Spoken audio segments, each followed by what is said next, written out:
The Indiana Fever beat the Dallas Wings 102-83. This was a highly anticipated game because it was going to be the first time that Caitlin Clark and Paige Bueckers would be going up against one another in the WNBA.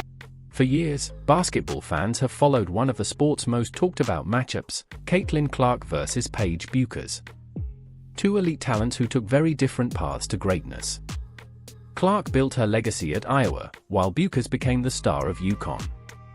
During their college careers, Clark often came out on top in the biggest moments, especially in NCAA tournament games.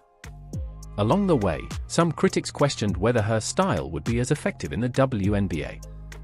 Last night, the rivalry entered a new chapter when the Indiana Fever faced the Dallas Wings, marking the first professional meeting between Clark and Bueckers. What followed was more than just another game. Clark delivered a performance that placed her in the record books once again. If you're excited to hear about the milestones from that night, comment CC Record Breaker and let's get started.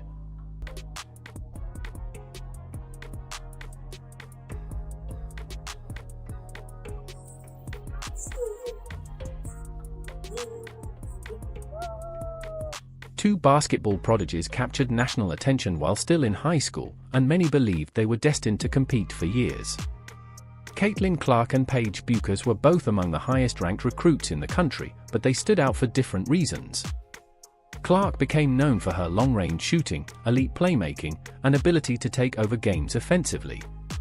Bueckers impressed fans with her efficiency, polished skill set, and exceptional court awareness.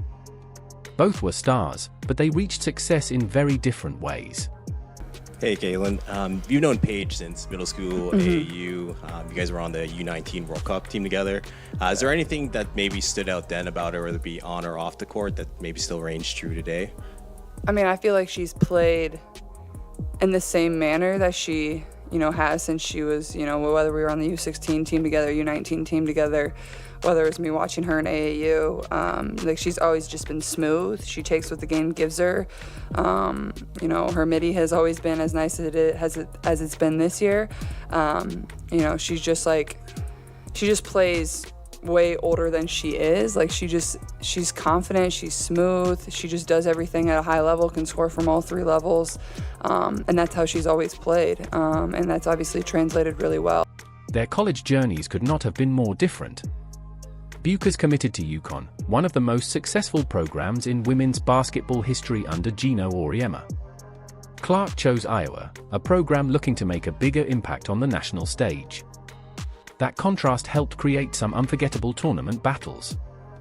When they met in March Madness, Clark consistently delivered on the biggest stage. One of her most memorable performances came when she scored 41 points and helped Iowa eliminate UConn. Over their college careers, Clark won 2 of their 3 head-to-head matchups. As those games gained attention, fans and analysts increasingly viewed the matchup as one of the defining rivalries in women's basketball. And a lot of people are saying, oh, everything is she was Caitlin before Caitlin, she's better than Caitlin, all this stuff. That kind of stopped in the media. Caitlin Clark put up better numbers in the WNBA than Paige did in college. Gino Auriemma was among those who analyzed Clark's game closely. At times, he questioned aspects of her style, including some of her shot selection, and wondered how it would translate to the professional level. He often praised Bueckers for her fundamentals and believed her approach was naturally suited for success in the WNBA. The discussion highlighted 2 different basketball philosophies. Clark relied on creativity, range, and high-volume scoring, while Bueckers built her game around efficiency, control, and precision. And Diana said it best. This kid's in for a rude awakening. And they all jumped over her, but they didn't read the whole thing that she said. But nobody's printing. Diana Taurasi was right. This kid's on the wrong team. She's got the wrong skill set to handle the physicality of that league. And she's a rookie. And if you're a WNBA player, if you're any kind of player, you're going to say, I'm going to make a statement.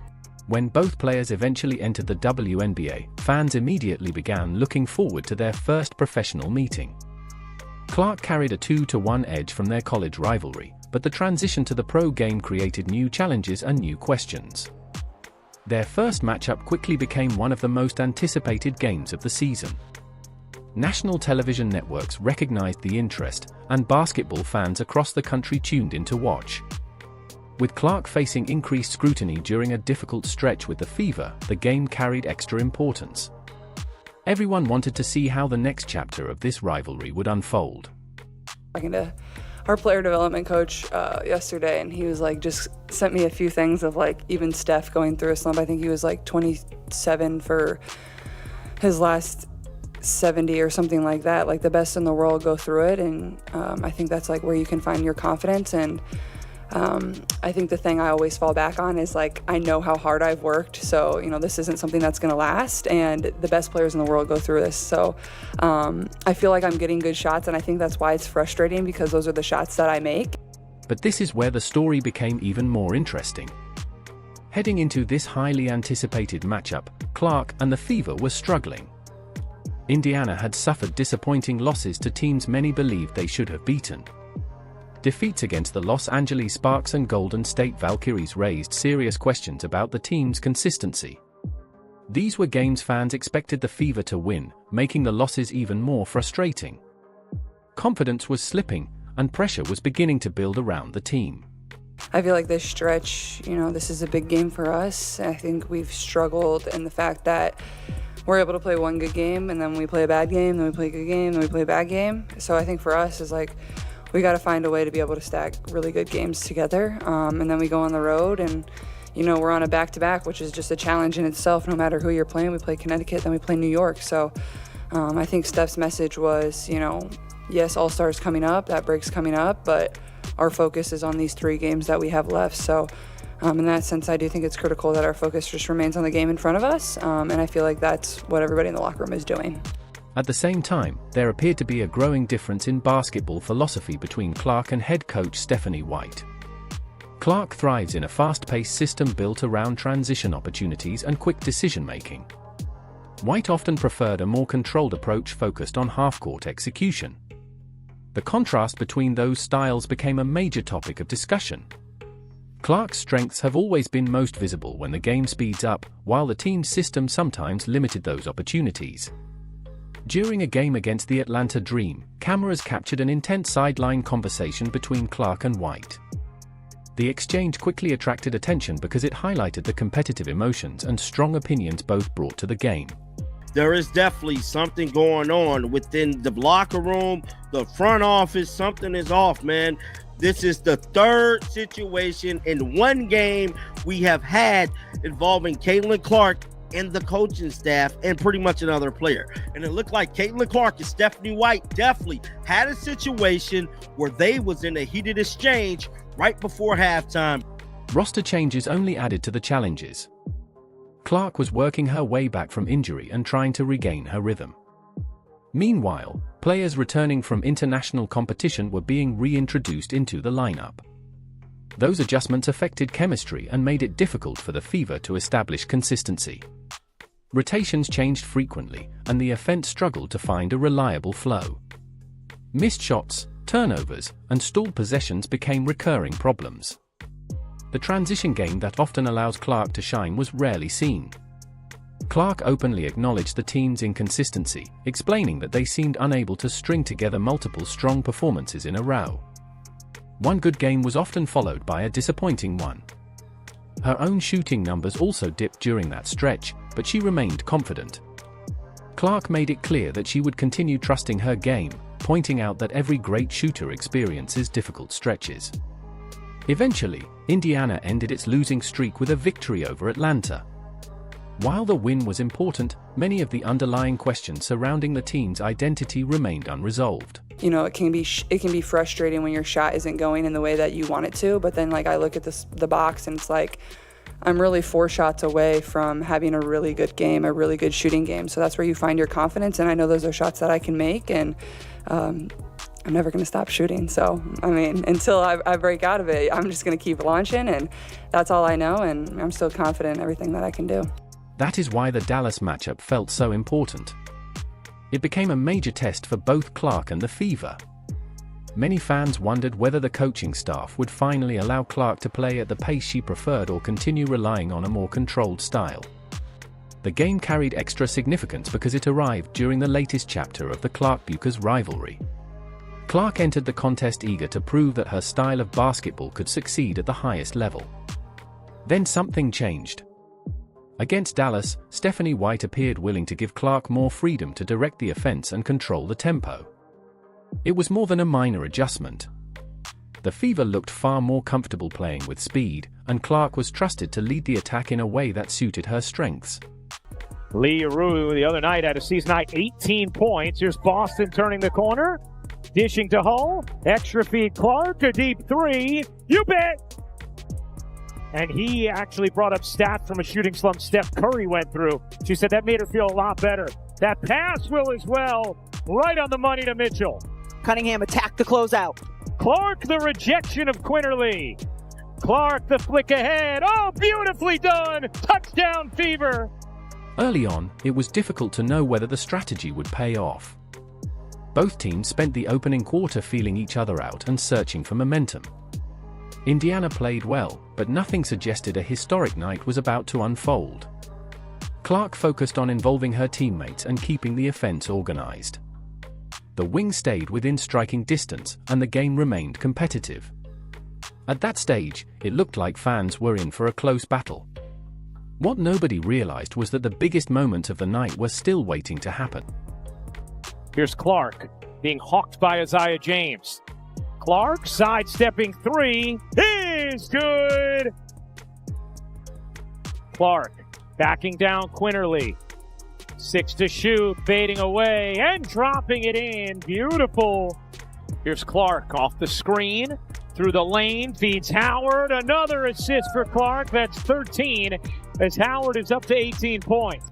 Then everything changed in the second quarter. Suddenly, the Fever found their rhythm, and the game completely shifted in their favor. Clark began pushing the tempo aggressively, creating the fast-paced style she had been advocating for all season. Her signature long passes sparked transition opportunities and kept Dallas on its heels. Indiana exploded for 36 points in the quarter and outscored the Wings by 21 points during that stretch. It was more than an offensive surge. The Fever looked confident, connected, and completely in control. Every possession seemed to flow naturally, and the energy inside the arena continued to build.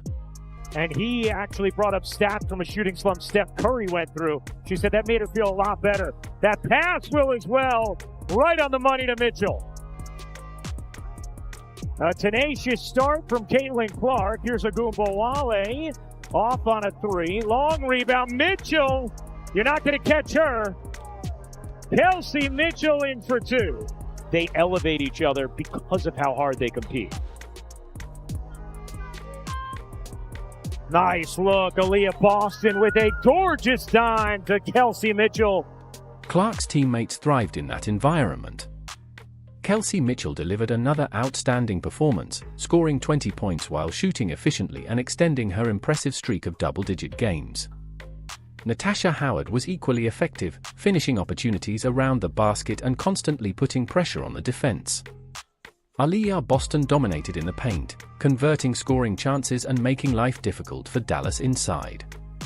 The connection between Clark and Boston was especially impressive. Clark repeatedly attracted defenders before finding Boston in ideal scoring positions. Their chemistry helped fuel Indiana's offense throughout the night. Every player seemed to benefit from the pace Clark created, and the team looked more synchronized than it had in weeks. Mitchell bounces. Boston. One more time. This time Mitchell delivering. And Boston up to 13 points. Indiana shooting 66%. What made the performance even more remarkable was the history being made. Indiana scored a franchise record 64 points in the first half, surpassing the previous mark of 63 set years earlier. It was also the highest scoring half by any WNBA team during the 2025 season. The Fever finished with 30 assists, tying another franchise record, and Clark was responsible for 13 of them. The numbers highlighted her impact on every possession. She was not simply scoring points. She was creating opportunities for everyone around her and elevating the entire offense. Ball movement was crisp, decision-making was sharp, and Dallas struggled to slow the attack. Sophie Cunningham also made valuable contributions off the bench, providing additional scoring and energy that helped keep the pressure on the wings. Her performance added another dimension to an offense that was already firing on all cylinders. Cunningham the rebound. Cunningham swiftly up the floor, finds Howard for two. Sophie Cunningham making a huge impact off the bench, and Dallas will take a timeout. In this lineup, Natasha Howard is the quickest post player on the... The second quarter became one of the most productive periods in Fever history. Indiana's 36 points tied for the third highest scoring quarter the franchise had ever recorded. The team shot an incredible percentage from the field and overwhelmed Dallas with a dominant run that stretched across several minutes. The Wings simply had no answer for Indiana's speed, movement, and confidence. As the game continued, the gap between the teams grew larger. Dallas struggled to keep up with the Fever's pace and often looked overwhelmed by the constant pressure. More importantly, the game seemed to validate Clark's preferred style of basketball. The fast tempo, quick decisions, and transition opportunities were producing results at the professional level. It was not just a convincing victory. It was evidence that this approach could be highly effective when executed correctly. Good dub. 2 in a row. 2 more to All-Star. Let's go. W. Oh, Fever knows. You already know what's coming. Bow, bow, bow. On to the next. Hell yeah! Can you use that one? Let's go, baby. W. Now we gotta go get another one. But the most memorable part of the night was still unfolding. While helping her team dominate, Clark was quietly assembling one of the most impressive statistical performances in recent memory. She contributed in every area of the game, scoring efficiently while consistently creating opportunities for teammates. By that point, she had already accumulated 14 points and 13 assists, but her impact did not stop there. Defensively, she began making key plays that changed possessions and disrupted Dallas's offense. Clark was reading passing lanes exceptionally well, anticipating actions before they developed, and turning defense into offense. As the game progressed, it became increasingly clear that she was approaching a historic achievement. The numbers continued to grow, and fans started realizing they were witnessing something truly special. It's in bounds. Clark backing down Quinterly. 6 to shoot, fading away, and dropping it in. Beautiful mid-range fadeaway from Caitlin Clark. Then came the moment that put Clark into the history books. She grabbed her 5th steal of the night, finishing with 14 points, 13 assists, and 5 steals. With that performance, Clark became the first and only player in WNBA history to record that exact stat line in multiple games. Her impact wasn't limited to the numbers either. One of her biggest defensive plays came when she blocked a shot and instantly turned it into a fast break assist for Sophie Cunningham. It was a perfect example of her awareness and ability to influence the game on both ends of the floor. Clark constantly disrupted Dallas with her anticipation, making every possession difficult and forcing mistakes throughout the night. Cunningham attacked the closeout. Clark the rejection of Quinterly. Clark the flick ahead. Oh, beautifully done. Touchdown Fever.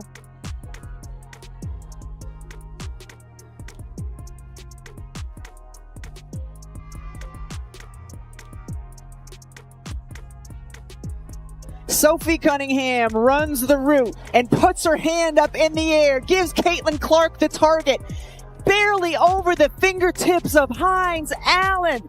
Beautiful, beautiful pass, catch, in stride, finish. Beautiful basketball.